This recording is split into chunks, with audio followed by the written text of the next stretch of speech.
तो मैं स्वागत करता हूं। आज हम लोग एक श्रद्धांजलि कार्यक्रम में शामिल हुए। हमारे बीच में शासन प्रशासन आप सभी लोगों का परिचय हुआ कि दिल्ली पुलिस से, राजस्थान से या उत्तर प्रदेश से बहुत सारे साथी हैं जो बिलोंग करते हैं और दिल्ली में ही रहते हैं और दिल्ली में प्रशासनिक दिल्ली पुलिस के कार्यों में कार्यरत हैं। विक्रम सिंह थानेदार साहब ने 3 सिपाही नियुक्त किए हैं जो चोर पे नजर रखेंगे कि चोर अभी कार्यरत हैं। संत धर्मवीर जी एडवोकेट हैं, हमारे बीच में आए हैं हरियाणा से। वो 9 बार इलेक्शन लड़ चुके हैं और वो 9 सीएमओ के सामने। धर्मवीर जी, एक बार मैं चाहूंगा कि आप एक बार मेरे पास आ जाएं। और भाई शेर सिंह राणा जी मुश्किल से 15 से 20 मिनट लगेंगे, वो आ ही रहे रास्ते में हैं। धर्मवीर जी संत एडवोकेट हैं, 9 सीएम के सामने अपोजिट में इलेक्शन लड़ चुके हैं और बड़ी इच्छा जाहिर करते हैं भाई शेर सिंह राणा जी के साथ मिलकर इस पार्टी को आगे बढ़ाएंगे। मुलाकात हुई थी आज से 15 दिन पहले। आज मौका था कि भी आज बुला लिया जाए खूबी। और अरुण सिंह राजपूत जी हैं, उन्होंने नाम नीचे दिया था आरएसएस से संबंधित। उनका एक क्षेत्र भी है बड़े भाई, उनका बेटा एक आरएस लगा अभी कहां पे पहुंचे भाई साहब, अंडर ट्रेनिंग है। तो ऐसे होनहार बच्चे भी हैं, प्रेरणा भी मिलती है सभी पेरेंट्स से भी, भाइयों से भी। मैं बता देता हूं, मेरा कार्य है कि रिपोर्ट जनरिक एजुकेशन का काम करता हूं मैं 20 साल से। मेरे कंप्यूटर सेंटर्स हैं all over India 423 Mahavir group of institutions के नाम से 423 computer centre all over India में है मेरी ब्रांचेस। 2022 में 2019 में भाई शेर सिंह राणा जी के आशीर्वाद से मुझे झंडा फहराने का एक कार्य मिला और इन्होंने कहा कि भिवानीपुर में 15 अगस्त को झंडा फहराना चाहते हैं दिल्ली में। मैंने अपने इंस्टीट्यूट पे इनको बुलाया, अच्छी खासी गैलरी सभी लोग के साथ में, तो उस कार्य में शामिल हुए। मुझे कार्यकारी अध्यक्ष दिल्ली के रूप में मुझे बना दिया गया। परमपिता परमात्मा की ऐसी कृपा से हर आदमी के ऊपर बनी रहती है कि भगवान का इतना एक शुक्र रहा कि मुझे कार्यकारी अध्यक्ष बनाया गया, फिर मुझे दिल्ली प्रदेश अध्यक्ष भी बनाया गया और जो आया है संसार में उसको जाना भी है। माता सत्यवती राणा जी 16 फरवरी 2025 को स्वर्ग सिधार गई थी। उनके जाने के बाद यह पद खाली था। 13 जुलाई 2025 को मुझे राष्ट्रीय अध्यक्ष इसी महाराणा प्रताप भवन के अंदर में 5 राज्यों से आए हुए सभी पार्टी के पदाधिकारियों ने, साथियों ने मुझे निर्विरोध राष्ट्रीय अध्यक्ष चुना। मैं सभी का उस दिन से ही धन्यवाद भी करता हूं। मैं कार्यरत हूं राष्ट्रीय अध्यक्ष के रूप में। अभी 4 राज्यों में पार्टी कार्य करती थी मेरे से पहले 4 राज्यों में पार्टी कार्य करती थी। हरियाणा में चुनाव लड़ा, बिहार में, उत्तर प्रदेश में, दिल्ली में। मुकेश जैन जी हैं हमारे सामने बीच में है, नई दिल्ली से विधानसभा का चुनाव लड़ा अरविंद केजरीवाल जी के खिलाफ। और मेरी पुत्रवधू ने भी एमसीडी का 2023 में चुनाव लड़ा बख्तारपुर वार्ड नंबर 5 से। तो मुझे जब दिल्ली प्रदेश अध्यक्ष से राष्ट्रीय उपाध्यक्ष चुना गया, कुछ लोगों ने भाई शेर सिंह राणा जी को बताया कि आप राणा जी अपनी पत्नी को राष्ट्रीय अध्यक्ष घोषित कर दीजिए या आप स्वयं राष्ट्रीय अध्यक्ष बनिए। परिवारवाद को हटा करके उनको दूर एक साइड में रख करके भाई शेर सिंह राणा जी ने खड़े होकर माइक लिया और चुना कि भी मैं इस परिवारवाद की राजनीति में नहीं जाऊंगा। मुझे बेहतर है कि मैं सतपाल सिंह सिसोदिया का नाम प्रपोज करता हूँ। सभी लोगों ने हाँ की, मुझे राष्ट्रीय अध्यक्ष बना। जब से मुझे कार्य मिला कि मेरा पहला दौरा औरंगाबाद बिहार शिमले वापस आना जाना, मतलब अब आज के समय में मैं बताऊं तो पार्टी 10 राज्यों में कार्यरत है। 10 राज्यों में इस 13 जुलाई 2025 से आज तक बड़ी अच्छी खासी टीम राजस्थान में भी, मध्य प्रदेश में भी, उत्तर प्रदेश में, दिल्ली में, बिहार में, आपका उत्तराखंड में, राजस्थान, गुजरात, महाराष्ट्र में भी, बॉम्बे में भी अगर कोई भाई कभी भी जाना चाहे तो मेरे से संपर्क करके चलाए, आपको आत्म हम तैयार मिलेंगे आपके स्वागत के लिए। और बड़े दुख की बात है कि राष्ट्रीय अध्यक्ष हमारी माता सत्यवती राणा जी इस पार्टी का एक नाम लेके गई हैं। सत्य का मतलब उनका सत्यवती राणा नाम था, राष्ट्रवादी लोक पार्टी सत्य। जैसे आरएलडी वाले लगाते हैं, भी लोग लगाते हैं, तो नित्यानंद सिंह का नाम लगाते हैं, पासवान का लगाते हैं। उसी तरह से ही राष्ट्रवादी लोक पार्टी में जो सत्य नाम है पीछे, वो माता सत्यवती राणा जी के नाम से। पार्टियां परिवारवाद को देखती है, छोटे से कार्यकर्ता को साथ लेके चलने का काम करती है। और मैं आज सभी से निवेदन भी करूंगा कि हम एक श्रद्धांजलि कार्यक्रम में आए हैं।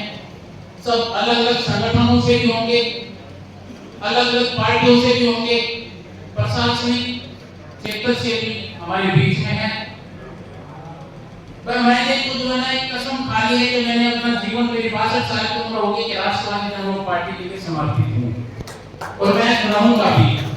लोग कहते हैं कि इस पार्टी में आ जाओ, इस पार्टी में आ जाओ, क्योंकि जब थोड़ा सा चलता है तो आपको बुलाने का काम लोग कर ही लेते हैं।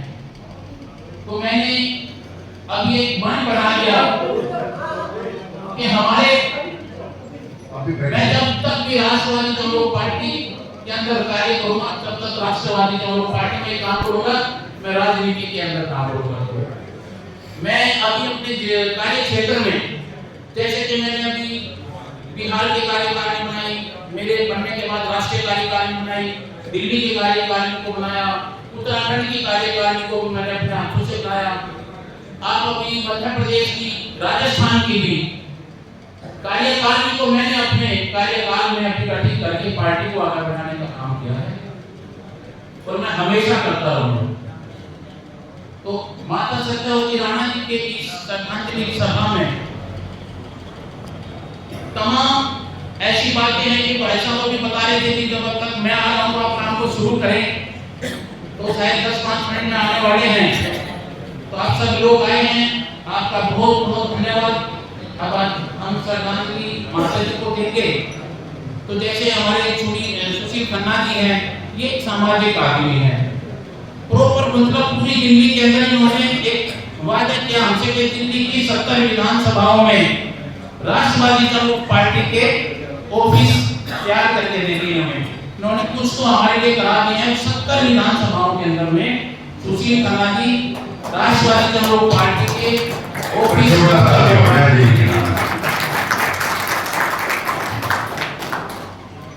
बहुत सारे लोग कहते हैं कि राष्ट्रवादी लोक पार्टी राजपूतों की पार्टी है। गलत। राजनीतिक पार्टी है, हर समाज को लेकर आगे बढ़ती है। मुकेश जैन भी खड़े हैं सामने, वरिष्ठ उपाध्यक्ष पार्टी से। अग्रवाल जी बैठे हैं ठाकुर जिला से, हमारे बीच में जिला अध्यक्ष हैं। उमेश यादव जी अभी डेथ होगी बेचारे की हार्ट अटैक से, वो हमारे यूपी बिजनौर से, कहां से थे? उमेश यादव जी बिजनौर से जिला अध्यक्ष से हार्ट अटैक से उनकी डेथ होगी अभी। तो ऐसा नहीं है कि पार्टी है तो पार्टी सभी साथियों को, सभी धर्मों के साथ, सभी समाज के लोगों को साथ लेकर चलने का काम है। आप सब लोग आए और मुझे मैं ये बताना चाहता हूँ कि जुलाई 2025 से ही मेरे ख्याल से 6-7 महीने 8 महीने हो गए कार्य को करने में किसी भी समय कोई दिक्कत नहीं होती। मैं 24 घंटे पार्टी के काम को करता हूँ और अपने इंस्टीट्यूटों को भी संभालता हूँ। एसएसओ आंटी हैं हमारे साथ कंधे से कंधा मिला करके जब भी हम चाहते हैं, सभी लोग हमारी पार्टी के जैसे दलीप तोमर जी प्रदेश अध्यक्ष हैं, चंद्रपाल चौहान जी महासचिव का कार्य देखते हैं, सूर्यवंशी सिसोदिया के उपाध्यक्ष, रामराज की उपाध्यक्ष हैं, अरुण परिहार की महासचिव चुनाव में लड़े द्वारका से। तो सब पार्टी के साथ हैं। जितेंद्र जी, प्रभारी जी, भदौरिया जी हमारे प्रवक्ता भी हम लोगों ने कुछ ही दिन पहले ज्वाइन करवाया है। धौलपुर से हमारे बीच में धर्मेंद्र जी जिला अध्यक्ष हैं। ये धर्मेंद्र जी पर खड़े हो जाएंगे। ये अभी धौलपुर राजस्थान से जिला अध्यक्ष इनको बनाया गया। अभी पार्टी बहुत अच्छे से ग्रोथ भी कर रही है, बढ़ भी रही है, सब आप लोगों के आशीर्वाद से। और सब लोग सहयोग देते हैं, सभी भरपूर सहयोग देकर काम करते हैं। तो इसी तरह से सब लोगों के सहयोग से पार्टी आगे बढ़ती है। हमारे बीच में जैसे राजेश चौहान जी आ गए। अच्छा, राजेश चौहान जी को भी अभी हमने मेरे ख्याल से इसी महीने में ही तो उपाध्यक्ष दिया राष्ट्रवादी जनता पार्टी का उत्तर प्रदेश में। भाई सिसोदिया जी के पास इतना काम की जिम्मेदारी जैसे मेरे पास है, इसी तरह इनके भी कंधे तोड़ने का काम करती है पार्टी। नियुक्ति प्रभारी भी, यूथ महासचिव भी, जिला उपाध्यक्ष भी, तो हर वक्त पार्टी के कार्य में लगे रहते हैं। और मैं जितने भी हमारे पार्टी के कार्यकर्ता हैं, मैं आज इनकी प्रथम पुण्यतिथि पर माता जी की सभी से निवेदन करूंगा हाथ जोड़ के कि इस कार्य को उनके जो काम माता जी हम सब के लिए अधूरा छोड़ के गई है, वो जहां पर भी वो देखती होंगी कि अगर आज उनकी पार्टी कुछ कार्य कर रही होगी तो उनका आशीर्वाद और उनका वहीं से हमें मिलता है। मैं सभी पार्टी के भी कार्यकर्ताओं से, सदस्यों से ये आशा करता हूं कि पार्टी को आगे बढ़ाने का काम करें। भाई शेर सिंह राणा जी के विचारों को पूरे देश में जन जन तक पहुंचाने का कार्य करें। उनके आशीर्वाद से हम लोग आगे बढ़ते रहेंगे तो पार्टी आगे बढ़ जाएगी। मुझे जब राष्ट्रीय अध्यक्ष बनाया गया तो मुझे कहने लगे कुछ लोग भी, अगर भाई साहब आपकी होते हुए एक दो विधानसभा भी जीत के आपका नाम तो इस पार्टी में, चाहे आप रहो या ना रहो, ये हो जाएगा कि भी आपके होते हुए कोई विधानसभा बने, विधायक बने या सांसद बने। मैं भगवान से यही प्रार्थना करूंगा कि मैं तो पूरी कोशिश करूंगा कि भी पार्टी आगे बढ़े, कार्य भी चाहे मेरे होते हुए हो चाहे किसी के होने के बाद भी हो, पर पार्टी ग्रोथ करे, आगे बढ़े। पार्टी 2019 में रजिस्टर्ड हुई, 6 साल हो गए हैं, पूरे कंप्लीट हो चुके हैं, 10 राज्यों में कार्य कर रही है, बहुत अच्छे से कार्य शुरू कर दिया है। और पार्टी को मैं कहता हूँ कि आगे बढ़ाने का, जैसे भी बिहार में भी हमको चुनाव लड़े, 38,000 कुछ लोग वोट मिले हम लोगों को, 6 आदमी हमारे मैदान में रहे, वैसे 10 थे, किसी के नाम परचेज फार्म जो कैंसिल हो गए। तो कुछ ना कुछ नई पार्टी है तो उसमें दिक्कतें आ जाती हैं। कैंडिडेट को 10 अपने प्रस्तावक लेने होते हैं इसमें, इस पार्टी के, और जो राष्ट्रीय पार्टी होती है उसमें 2-3 जरूर पड़ती है। तो उन्होंने सोचा कि राष्ट्रवादी जब लोग पार्टी सकते हैं तो 4 के फार्म कैंसिल हो, 10 में से 6 ही लोग रह गए। तो मैं उन्हें अपनी वाणी को यहीं विराम दूंगा ताकि कोई और अपने विचार कर सके। ठीक है।